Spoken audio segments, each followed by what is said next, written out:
الحمد للہ رب العالمین والعاقبۃ للمتقین اللہم صلی علی محمد وعلی آل محمد کما صلیت علی ابراہیم وعلی آل ابراہیم انک حمید مجید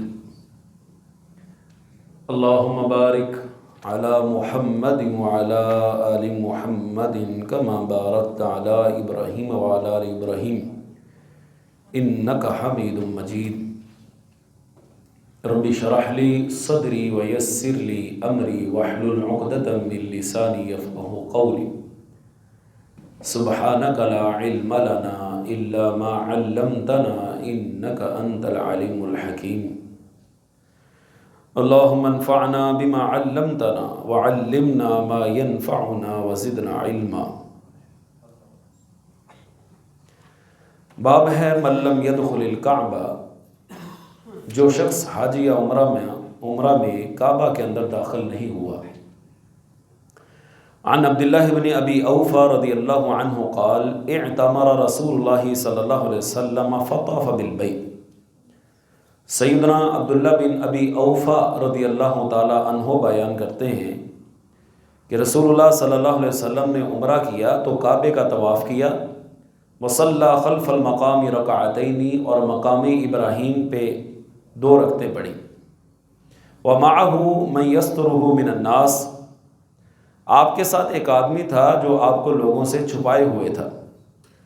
فقال له رجل ادخل رسول اللہ صلی اللہ علیہ وسلم کعبہ، پوچھا گیا کہ کیا رسول اللہ صلی اللہ علیہ وسلم کعبے کے اندر تشریف لے کر گئے تھے؟ قال لا، کہا جی نہیں۔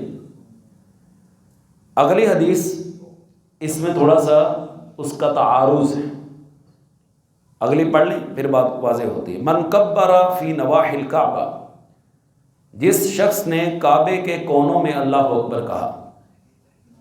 عن ابن عباس رضی اللہ عنہما قال ان رسول اللہ صلی اللہ علیہ وسلم لما قدم، رسول اللہ صلی اللہ علیہ وسلم جب حج کے لیے تشریف لائے، ابا ان يدخل البیت وفیہ الآلہہ، تو آپ نے کعبہ کے اندر داخل ہونے سے انکار کر دیا کیونکہ اندر بت پڑے ہوئے تھے۔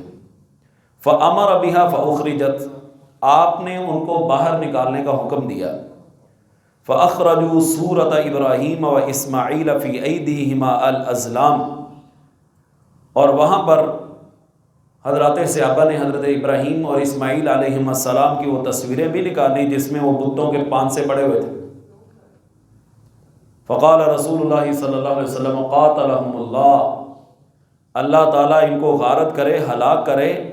اما واللہ قد علموا انہما لم یستقسما بہما قط، ان کو پتہ بھی ہے کہ ابراہیم اور اسماعیل علیہ السلام نے کبھی بھی بتوں کے پان سے ہاتھ میں نہیں پکڑے۔ فدخل البیت، آپ صلی اللہ علیہ وسلم بیت اللہ میں داخل ہوئے، فکبر فی نواحیہ، اور اس کے کونوں میں اللہ اکبر کہا، ولم یصلی فی، اور اس میں نماز نہیں پڑھی۔ پہلا جو مسئلہ ہے جس میں یہ ہے کہ نبی علیہ الصلوۃ والسلام بیت اللہ میں داخل نہیں ہوئے، یہ عمرۃ القضاء کا واقعہ ہے۔ جب رسول اللہ صلی اللہ علیہ وسلم تشریف لائے تھے صلح حدیبیہ کے موقع پر، لیکن آپ کو روک دیا گیا، عمرہ نہیں کرنے دیا گیا۔ اس دوران میں رسول اللہ صلی اللہ علیہ وسلم بیت اللہ میں داخل نہیں ہوئے، لیکن جب مکہ فتح ہوا پھر آپ صلی اللہ علیہ وسلم بیت اللہ کے اندر داخل ہوئے، اور آپ نے یوں چھڑی پکڑی ہوئی تھی اور آپ بتوں کو مار مار کے گرا رہے تھے، اور ساتھ میں فرما رہے تھے، یہ آیت مبارکہ تلاوت فرما رہے تھے، جاء الحق وزہق الباطل، حق آ گیا باطل چلا گیا، ان الباطل کان زہوقا، یقیناً باطل کو ایک نہ ایک دن چلے ہی جانا تھا۔ تو حضرت عبداللہ بن عباس رضی اللہ تعالیٰ عنہما کہہ رہے ہیں کہ آپ نے بیت اللہ کے اندر نماز نہیں پڑھی، جبکہ حضرت بلال رضی اللہ تعالیٰ عنہ کی روایت کے اندر ہے کہ آپ نے بیت اللہ کے اندر نماز پڑھی، جس سے پتہ یہ چلتا ہے کہ عبداللہ بن عباس رضی اللہ تعالیٰ عنہما نے اس وقت کوئی دھیان میں نہیں تھا ان کے، یا اس طرف ان کی نظر نہیں گئی۔ دیکھیں نا، بسا اوقات انسان کسی جگہ داخل ہوتا ہے تو وہ ایک حیران اور عجیب کشمکش میں ہوتا ہے، اس کا دوسری طرف دھیان ہی نہیں رہتا۔ تو ممکن ہے سیدنا عبداللہ بن عباس رضی اللہ تعالیٰ عنہما نے اس طرف دھیان نہ دیا ہو۔ حضرت بلال رضی اللہ تعالیٰ عنہ کہ آپ صلی اللہ علیہ وسلم کے بالکل ساتھ تھے، آپ نے جب بیت اللہ کے اندر نماز پڑھی تو حضرت بلال رضی اللہ تعالیٰ عنہ نے بھی ان کے ساتھ نماز پڑھی آپ صلی اللہ علیہ وسلم کے ساتھ، اس لیے حضرت بلال کہتے ہیں کہ آپ نے بیت اللہ کے اندر نماز پڑھی ہے۔ اگلا مسئلہ ہے کیف کان بدء الرمل، طواف میں رمل کی ابتدا کیسے ہوئی؟ رمل کہتے ہیں پہلے 3 چکروں میں تھوڑا سا چال سے تیز چلنا، عام چال سے ذرا تیز چلنا۔ وعنہ رضی اللہ عنہ قال، ابن عباس رضی اللہ تعالی عنہ ہی سے روایت ہے، قدم رسول اللہ صلی اللہ علیہ وسلم و اصحابہ، رسول اللہ صلی اللہ علیہ وسلم اور آپ کے صحابہ جب بیت اللہ میں تشریف لائے، فقال المشرکون انہ یقدم علیکم وقد وہنتہم حمی یثرب، مشرکین کہنے لگے یہ دیکھو یہ جو آئے ہیں نا یہ یثرب سے آئے ہیں، مدینہ طیبہ کا پرانا نام یثرب تھا۔ یثرب اس کو اس لیے کہتے تھے یہ بیماریوں کا شہر سمجھا جاتا تھا، یثرب کا معنی بیماریوں کا شہر۔ تو رسول اللہ صلی اللہ علیہ وسلم نے وہاں پر جا کر اللہ سے دعا کی تھی کہ یا اللہ اس بیماری سے اس شہر کو پاک کر دے، اور اللہ تعالیٰ نے اس کو پاک کر دیا، اور آج اسے لوگ مدینہ منورہ اور مدینہ طیبہ کے نام سے یاد کرتے ہیں۔ تو مشرکین نے کہا کیونکہ اس وادی سے آئے تھے، اس کا نام اسی وجہ سے مشہور تھا کہ یہاں پہ بیماریاں بہت لگتی، تو کہنے لگے یہ یثرب سے آئیں کہ بڑے کمزور ہو گئے، وہاں پہ رہ کے کمزور ہو گئے۔ تو آپ نے کیا فرمایا، فَأَمَرَهُمُ النَّبِيُّ صلی اللہ علیہ وسلم أَن يَرْمُلُوا الْأَشْوَاطَ الثَّلَاثَ، تو آپ نے اپنے صحابہ کو حکم دیا کہ وہ 3 چکروں میں رمل کریں، یعنی عام چال سے ذرا تیز چلیں۔ وَأَن يَمْشُوا مَا بَيْنَ الرُّكْنَيْنِ، اور آپ نے یہ بھی کہا کہ دونوں رکنوں کے درمیان معمولی چال چلنی ہے، یعنی رکن یمانی اور حجر اسود، اس کو کہا جاتا ہے 2 رکن۔ وَلَمْ يَمْنَعْهُ أَن يَأْمُرَهُمْ أَن يَرْمُلُوا، اور آپ صلی اللہ علیہ وسلم کو یہ حکم دینے میں وہ 7 چکروں میں اکڑ کر چلیں، لوگوں پر آسانی کے علاوہ کوئی امر مانے نہ تھا، یعنی آپ صلی اللہ علیہ وسلم نے ان کو حکم دیا کہ ذرا تیز چلنا ہے۔ کیوں؟ اگلی روایت میں آ رہا ہے ویسے کہ کفار کو یہ پتہ چلے کہ ہم وہاں پہ جا کے کمزور نہیں ہوئے، یثرب میں جا کر مدینہ میں جا کر ہم بیمار نہیں ہوئے، یہ صرف ان کی ایک خام خیالی کو ختم کرنے کے لیے آپ صلی اللہ علیہ وسلم نے رمل کا آغاز کیا۔ اللہ تعالیٰ کو یہ ادا اتنی پسند آئی کہ اللہ تعالیٰ نے اس کو سنت کا درجہ دے دیا۔ لیکن اگر کوئی بندہ رمل نہیں کر سکا تو اس کی قضائی نہیں ہے، کیونکہ اب آپ جانتے ہیں وہاں پہ ہجوم رش بہت زیادہ ہوتا ہے، تو بسا اوقات رمل کا موقع نہیں ملتا۔ امام نووی رحمہ اللہ جنہوں نے صحیح مسلم کی شرح لکھی ہے، وہ تو فرماتے ہیں کہ کیونکہ جس طرح انسان بیت اللہ سے دور ہوتا جائے تو چکر بڑا ہوتا جاتا ہے، عام طور پر لوگ کوشش کرتے ہیں کہ بیت اللہ کے قریب ہوں۔ وہ فرماتے ہیں کہ اگر رمل کرنے کے لیے چکر بڑا بھی ہو جائے تو کوئی مسئلہ نہیں، کوشش کرے انسان سنت کے اوپر عمل ہو جائے، رمل کے اوپر عمل ہو جائے۔ اور یہ رمل صرف مردوں کے لیے، خواتین کے لیے نہیں، مردوں کے لیے۔ اور اگر موقع مل جائے تو رمل کر لے، نہیں کر سکا تو اس پر کوئی گناہ نہیں ہے، کوئی قضائی نہیں ہے کہ وہ اس کا کوئی کفارہ دے یا کوئی بعد میں اس کو کرے۔ الاستلام الحجر الاسود حین یقدم مکہ اول ما یطوف یرمل ثلاثا، جب کوئی مکہ آئے تو طواف شروع کرتے وقت سب سے پہلے حجر اسود کو چومے اور 3 چکروں میں رمل کرے۔ عن ابن عمر رضی اللہ عنہما قال رأیت رسول اللہ صلی اللہ علیہ وسلم حین یقدم مکہ، میں نے رسول اللہ صلی اللہ علیہ وسلم کو دیکھا کہ جب آپ مکہ تشریف لاتے تو اذا استلم الرکن الاسود، تو آپ بیت اللہ کا طواف شروع کرتے وقت پہلے حجر اسود کو بوسہ دیتے، یخوب ثلاثۃ اطواف من السبع، اور 7 چکروں میں پہلے 3 میں ذرا اکڑ کر چلتے، یعنی رمل کرتے۔ الرمل فی الحج والعمرہ، حج اور عمرہ میں رمل کرنا۔ عن عمر رضی اللہ عنہ انہ قال فما لنا والرمل، کہ اب ہمیں رمل کی کیا ضرورت رہی؟ حضرت عمر کہنے لگے انما كنا رائنا بها المشرکین، ہم نے تو یہ مشرکوں کو دکھانے کے لیے کام کیا تھا، وقد اہلکہم اللہ، اور اللہ نے ان کو ہلاک کر دیا۔ ثم قال شیء صنعه النبی صلی اللہ علیہ وسلم فلا نحب ان نترکہ، پھر کہنے لگے کہ جو کام نبی علیہ الصلوۃ والسلام نے کیا ہمیں اسے چھوڑنا نہیں چاہیے۔ یعنی اس رائے کے مطابق سیدنا عمر فاروق رضی اللہ تعالیٰ عنہ فرماتے ہیں کہ اب ضرورت تو نہیں ہے، لیکن ہم اس کو چھوڑتے اس لیے نہیں ہے کہ رسول اللہ صلی اللہ علیہ وسلم نے کیا ہے، جب آپ صلی اللہ علیہ وسلم نے کیا ہے تو ہم بھی کریں گے۔ دیکھیں نا، سیدنا بلال رضی اللہ تعالیٰ عنہ یا بعد کے مؤذنین جب اذان دیتے تھے تو اس میں ہے کہ لوا عنقہ، وہ اپنی گردن موڑتے تھے حین بالغ حی علی الصلاۃ، کہ جب وہ حی علی الصلاۃ یا حی علی الفلاح پر پہنچتے تو اپنی گردن کو موڑتے تھے، سینہ نہیں گھماتے تھے۔ ہمارے بعد مؤذنین جب اذان دیتے ہیں نا، یہ اذان دے رہے ہیں نا، تو حضرت بلال رضی اللہ عنہ یوں گردن موڑتے تھے، وہ اذان دیتے وقت یوں مڑ جاتے ہیں سارے۔ یہ جو حصہ ہے یہ نہیں مڑنا چاہیے، یہ گردن مڑنی چاہیے۔ اب اس کا مقصد کیا ہوتا تھا کہ دائیں بائیں کے لوگوں تک بھی اذان کی آواز پہنچ جائے، لیکن اب ایسا مسئلہ کوئی نہیں. آپ مائک کے اوپر کھڑے ہیں، آپ اذان دے رہے ہیں، بلکہ کئی دفعہ ایسا ہوتا ہے کہ آپ دائیں طرف منہ موڑ دیں تو اسپیکر میں آواز ہلکی ہو جاتی، ٹھیک ہے، لیکن ہم اس سنت کے اوپر عمل کرتے ہیں اس لیے کہ رسول اللہ صلی اللہ علیہ وسلم نے سکھائی. ہمیں اس سے نہیں غرض کہ وہ اسپیکر آگے ہیں یا اس سے آواز ہلکی ہو جائے گی جو مرضی، نہیں. مسئلہ یہ ہے کہ رسول اللہ صلی اللہ علیہ وسلم نے کیا ہے تو ہم بھی کریں گے. سیدنا عبداللہ بن عمر رضی اللہ تعالیٰ عنہ، یہ جیسے اگلی روایت بھی آ رہی ہے، پڑھ لیں پھر ایک اور حدیث میں آپ کو سناتا ہوں.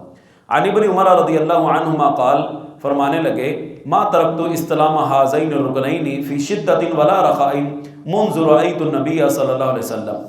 میں تو نبی علیہ الصلوۃ والسلام کو ان دو رکنوں کو چومتے دیکھا ہے، اس وقت سے میں نے ان کے بوسے کو چھوڑا نہیں ہے، خواہ وہ دقت ہو یا سہولت ہو، کہ میں نے اللہ کے رسول صلی اللہ علیہ وسلم کو دیکھا ہے لہذا میں نے بھی کرنا ہے. ایک آدمی نے سیدنا عبداللہ بن عمر رضی اللہ تعالیٰ عنہ سے پوچھا کہ قربانی فرض ہے، واجب ہے یا سنت ہے؟ فرمانے لگے رسول اللہ صلی اللہ علیہ وسلم مدینہ میں 10 سال رہے، آپ نے قربانی کی. سائل نے پھر کہا جی قربانی فرض ہے یا سنت؟ کہنے لگے رسول اللہ صلی اللہ علیہ وسلم نے مدینہ میں 10 سال قیام کیا اور آپ نے 10 سال قربانی کی. سائل کہنے لگا جی میں نے، سوال کرنے والے نے پوچھا میں آپ سے پوچھ رہا ہوں فرض ہے سنت؟ کہنے لگے میں تمہیں کہہ رہا ہوں اللہ کے رسول نے کیا، اس کے بعد بھی تم فرض اور سنت کا پوچھ رہے ہو. جب رسول اللہ صلی اللہ علیہ وسلم نے کیا ہے تو پھر تمہارا یہ سوال کرنا بنتا ہی نہیں ہے. جب آپ نے کیا یعنی آپ صلی اللہ علیہ وسلم نے جو فعل کیا ہے اس کی کوئی حیثیت نہیں، اس کو تم کس درجے میں لے جانا چاہتے ہو؟ ہمارے شیخ تھے مولانا عبد المنان نور پوری رحمہ اللہ، ان کے پاس ایک شخص آیا، کہنے لگا مولانا رفع الیدین کی حدیث دکھائیں، رفع الیدین کی حدیث دکھائیں. کہنے لگے بھائی ہم نہیں دکھائیں گے اس لیے کہ تم نے ماننا نہیں ہے. کہنے لگے یہ کیسے ہو سکتا ہے؟ ایک مسلمان کے سامنے جب رسول اللہ صلی اللہ علیہ وسلم کا کوئی فعل آئے گا، عمل مبارک آئے گا تو وہ کیوں نہیں کرے گا؟ کہنے لگے تم نے نہیں عمل کرنا. کہنے لگا جی یہ آپ نے کیسے بات کہہ دی؟ آپ نے میرا دل شک کر کے دیکھا کہ میں نہیں مانوں گا. کہنے لگے یہ تو چیز ایک اختلافی ہے نا، بعض لوگ کہتے ہیں رفع الیدین کرنا چاہیے نہیں کرنا چاہیے. تمہیں پتہ ہے داڑھی رکھنا نبی علیہ السلام کی سنت ہے؟ کہنے لگا جی ہاں. یہ حدیث تم نے پڑھی ہوئی ہے، سنی ہوئی ہے؟ کہتا جی ہاں پڑھی ہوئی ہے. کہتے وہ تو تم نے رکھی نہیں، تو تمہیں رفع الیدین کی حدیث دکھاؤں گا تو تم عمل کر کے دکھاؤ گے؟ داڑھی کی حدیث تم نے سن رکھی، پڑھ رکھی، اس کے اوپر تو تمہارا عمل نہیں ہے، تمہاری شکل کے اوپر تو ہے نہیں، تو رفع الیدین کی حدیث دکھاؤں تو تم کیسے عمل کرو گے؟ کہنے لگا جی مولانا مجھے بات سمجھ آ گئی. لکھا ہے ساتھیوں نے اس کے بعد اس بندے نے داڑھی بھی رکھی اور پوری زندگی ہمیشہ رفع الیدین کے ساتھ نماز پڑھتا رہا. کہ سنت کا کوئی مقام ہی نہیں. جو سنت ہے جی کیا یعنی سنت کی کوئی حیثیت ہی نہیں. نبی علیہ الصلوۃ والسلام نے ایک عمل مبارک کیا ہے اس کی کوئی وقت نہیں. اس لیے سیدنا عبداللہ بن عمر رضی اللہ عنہ بھی غصے میں آ کہنے لگے اللہ کے رسول صلی اللہ علیہ وسلم نے قربانی کی ہے، میں تمہیں بار بار کہی جا رہا ہوں تم پھر پوچھیے فرض ہے سنت ہے، فرض ہے سنت ہے. اسی طرح عبداللہ بن عمر رضی اللہ عنہ کی ایک اور حدیث بھی ملتی ہے. سچی بات یہ ہے کہ سیدنا عبداللہ بن عمر رضی اللہ تعالیٰ عنہ اتباع سنت کے اندر جیسا ہم لفظ بولتے ہیں نا اردو میں شدائی، وہ یہ تھے اتباع سنت کوٹ کوٹ کے بری تھی. ان کے بیٹے تھے بلال رحمہ اللہ، وہ خواتین مسجد میں جانے لگی، کہنے لگے میں تو نہیں جانے دوں گا. عبداللہ بن عمر رضی اللہ تعالیٰ عنہ فرماتے ہیں نبی علیہ السلام کی حدیث ہے لا تمنعوا اماء اللہ مساجد، اللہ کی بندیوں کو مسجد میں جانے سے نہ روکو. بلکہ ہم تو نہیں جانے دیں گے. کہنے لگے میں تمہیں اللہ کے رسول صلی اللہ علیہ وسلم کی حدیث سنا رہا ہوں اور تم آگے سے کہہ رہے ہو مسجد میں نہیں جانے دوں گا. تم ہوتے کون روکنے والے؟ تم روک کے دکھاؤ. یہ ہے غیرت، یہ ہے غیرت رسول اللہ صلی اللہ علیہ وسلم کی سنت کی، کہ جب آپ کے سامنے رسول اللہ صلی اللہ علیہ وسلم کی سنت آ گئی، آپ کا عمل مبارک آ گیا، پھر اس میں بہانے، پھر ہیلے. یہ ایک مومن ہی تلاش کرتا، وہ جوں کے چنانچہ یہ کام نہیں کرتا، وہ اس کے اوپر عمل کر کے دکھاتا ہے کہ میرا اللہ کے رسول صلی اللہ علیہ وسلم نے کیا میں نے بھی کرنا ہے. یوں محبت تو یہی ہے نا. زبانی کلامی کہنا کہ مجھے محبت ہے، عملاً بالکل زیرو بن کے دکھا، اسے کون محبت کہتا ہے؟ سادہ سی مثال ہے نا، ایک بیٹا اپنے باپ سے کہے کہ ابا جی مجھے آپ سے محبت ہے، بہت اچھی بات ہے، ہونی چاہیے۔ وہ کہتا ہے ایک بیٹا مجھے گلاس پانی کا پلانا، کہتا وہ نہیں، میں نے پلانا، خود ہی اٹھ کے پی لیں، محبت بہت ہے، آپ اسے محبت سے تعبیر کریں گے؟ یہ کون سی محبت ہے بھائی؟ باپ کی وہ بات ایک بھی نہیں مانتا اور کہتا مجھے محبت ہے۔ رسول اللہ صلی اللہ علیہ وسلم کی محبت ہے لیکن بات نہیں مانتا، جو آپ صلی اللہ علیہ وسلم نے فرمایا ہے وہ کر کے نہیں دکھاتا اور کہتا ہے مجھے محبت ہے۔ یہ کیسی محبت ہے بھائی؟ اس محبت کے اندر کھوکھلا پن ہے، یہ کھوکھلی محبت ہے۔ جس بندے نے رسول اللہ صلی اللہ علیہ وسلم کا کلمہ پڑھا ہے، کلمے سے مراد یہ ہے کہ میرے ناک کے نتھنے میں اب اگر نکیل ہے تو رسول اللہ صلی اللہ علیہ وسلم کی، وہ جہاں لے کے جائیں گے میں وہیں پہ جاؤں۔ وہ واقعہ بڑا مشہور ہے نا، ایمان افروز واقعہ ہے، ایمان کو بھڑکا دینے والا ہے۔ غالباً سعد بن معاذ رضی اللہ تعالیٰ عنہ کا جب کوئی جنگ کا موقع تھا، کہنے لگے اللہ کے رسول اگر ہم نہ جائیں تو، کوئی مشورہ وغیرہ ہوا، بلکہ حضرت سعد بن معاذ نے کہا کہ اللہ کے رسول ہم موسیٰ کی قوم نہیں ہیں کہ جو آپ کا ساتھ چھوڑ دیں گے۔ موسیٰ علیہ السلام کی قوم نے کہا تھا جب وہ کہا نا اللہ نے جہاد فرض کیا ہے، کہنے لگے فَاذْهَبْ أَنْتَ وَرَبُّكَ فَقَاتِلَا إِنَّا هَاهُنَا قَاعِدُونَ، موسیٰ جاؤ تم لڑو، تمہارا رب لڑے، ہم تو یہاں پہ بیٹھے ہیں۔ حضرت سعد کہنے لگے اللہ کے رسول ہم وہ نہیں ہیں، آپ ہمیں حکم فرمائیں کہ سمندر میں چھلانگ لگانی، ہم نہیں پوچھیں گے کہ کیوں لگانی ہے، آپ کا حکم فوری طور پر عمل کر کے دکھائیں، ہمیں اس سے کوئی پرواہ نہیں، ہماری جان جاتی ہے جائے، آپ حکم کریں پہاڑ سے چھلانگ لگانی، ہم نہیں پوچھیں گے کیوں کہا ہے، ہم نے لگا دینی۔ اور صحابہ نے یہ کر کے دکھایا، رسول اللہ صلی اللہ علیہ وسلم نے فرمایا، صحابہ نے کر کے دکھایا۔ تو ہم وہ ابھی ایک پڑھ رہا تھا کہ حضرات صحابہ رضوان اللہ علیہم اجمعین، دنیا کے اندر ان کو جنت کی بشارتیں ملی اور ان کے اندر ایک ذرہ برابر بھی تکبر نہیں تھا۔ ہمیں کوئی بشارت بھی ملی اور ہمارے اندر تکبر ہی کوٹ کوٹ کے بھرا ہوا ہے۔ معذرت کے ساتھ آپ کہیں جی یہ کیسے ہو سکتا ہے؟ ہر بندہ اس وقت رو رہا ہے، مہنگائی کا رونا رو رہا ہے، اللہ کے آگے کتنا رو رہا ہے؟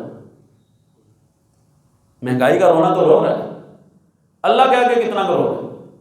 یہ مسجد آپ کی روٹین کے وہی نمازی ہیں، کوئی نمازیوں میں اضافہ، کوئی اللہ کے آگے گرنے والوں کے بیچ میں کوئی اضافہ نظر آ رہا ہو؟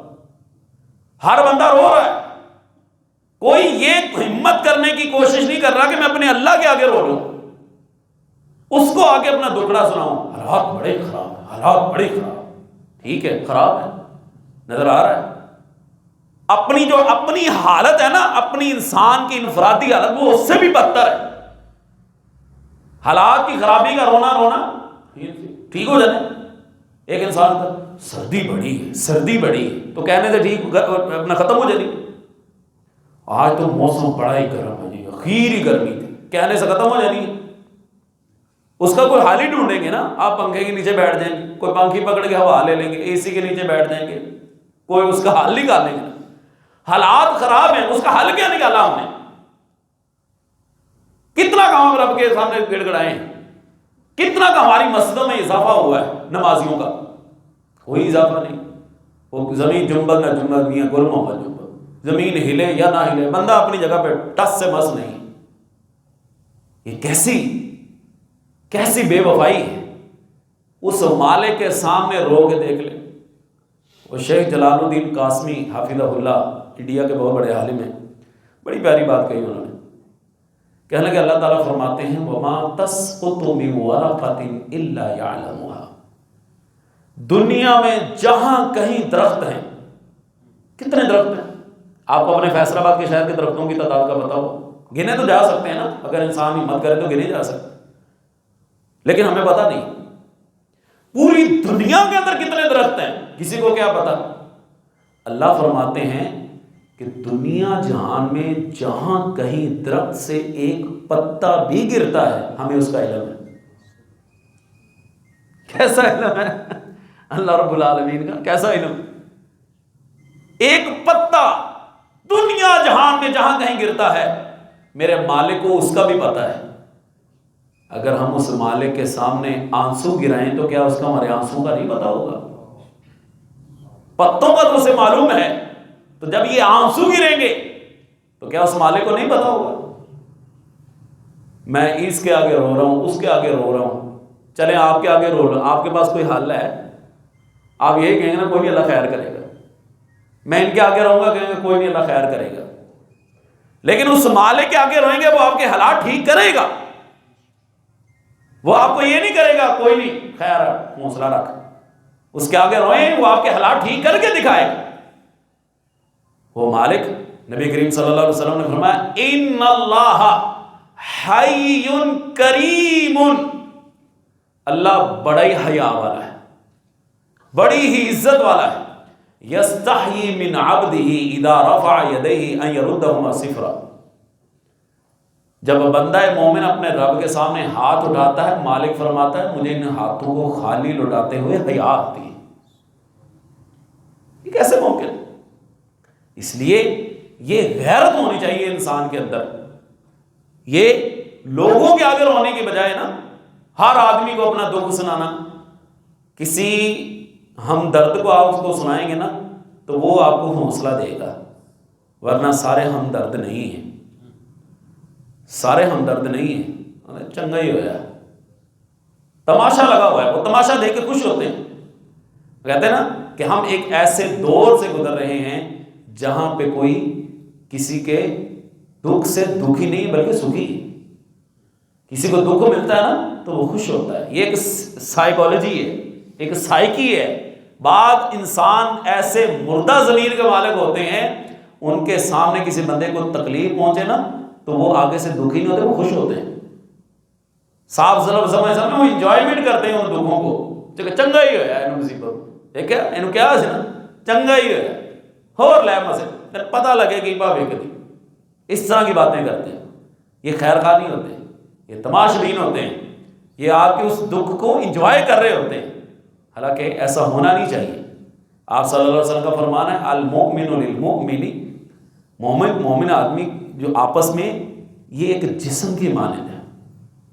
دیکھیں نا جسم کے کسی حصے کے اندر کوئی تکلیف ہو، سر میں ہو، پاؤں میں ہو، ہاتھ میں ہو، پیٹ میں ہو، کسی حصے میں درد ہو، پورا جسم بے قرار ہوتا ہے، پورا جسم اس درد کو محسوس کرتا ہے کہ نہیں؟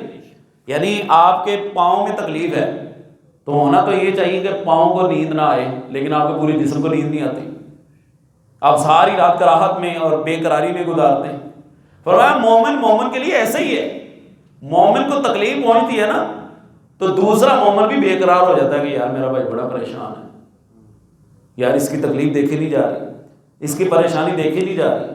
لیکن یہاں پہ ایسا نہیں، میں تو بڑا مزہ آ رہا ہے، ادھر پتہ لگنا چاہیے نہیں، ایک مومن کا یہ شیوا نہیں ہوتا، ایک بھائی کا اپنے بھائی کے ساتھ یہ تعلق اور ریلیشن یہ نہیں ہوتا۔ اللہ تعالیٰ ہمیں سمجھ عطا فرمائے۔ انشاءاللہ اس سلسلے کی احادیث چل رہی ہیں، کل کے مجلس میں اس کو ذکر کریں گے۔ اللہ تعالیٰ ہم سب کا حامی و ناصر ہو، اور اللہ تعالیٰ ہمیں سنت رسول کے اوپر بہرہ مند اور کاربند رہنے کی توفیق عطا فرمائے۔ سبحان ربک رب العزۃ عما یصفون وسلام علی المرسلین والحمد للہ رب العالمین۔